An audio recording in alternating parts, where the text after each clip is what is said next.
A beggar had been sitting by the side of a road for some 30 years. One day a stranger walked by. "Spare some change?" mumbled the beggar, mechanically holding out his old baseball cap. "I've nothing to give you," said the stranger. Then he asked, "What's that you're sitting on?" "Nothing," replied the beggar, "just an old box. I've been sitting on it for as long as I can remember." "Ever looked inside?" asked the stranger. "No," said the beggar. "What's the point? There's nothing in there." "Have a look inside," insisted the stranger. The beggar managed to pry open the lid. With astonishment, disbelief, and elation, he saw that the box was filled with gold. And that stranger was nothing to give you and was telling you to look inside. Not inside any box as in the parable, but somewhere even closer, inside yourself. "But I'm not a beggar," I can hear you say.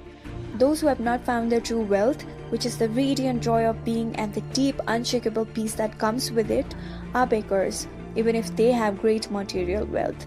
They're looking outside for scraps of pleasure or fulfillment, for validation, security, or love, while they have a treasure within that not only includes all those things, but is infinitely greater than anything the world can offer.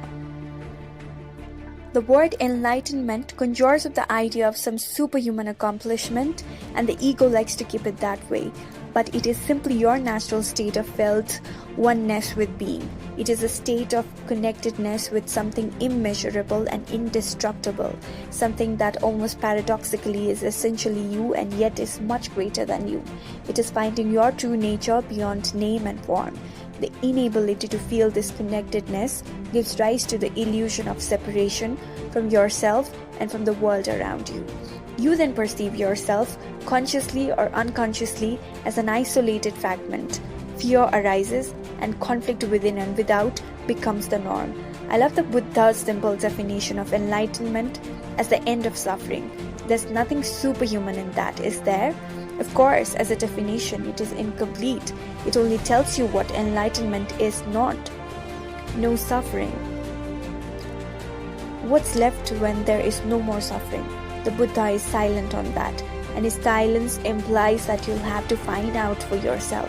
He uses a negative definition so that the mind cannot make it into something to believe in or into a superhuman accomplishment, a goal that is impossible for you to attain. Despite this precaution, the majority of Buddhists still believe that enlightenment is for the Buddha, not for them, at least not in this lifetime.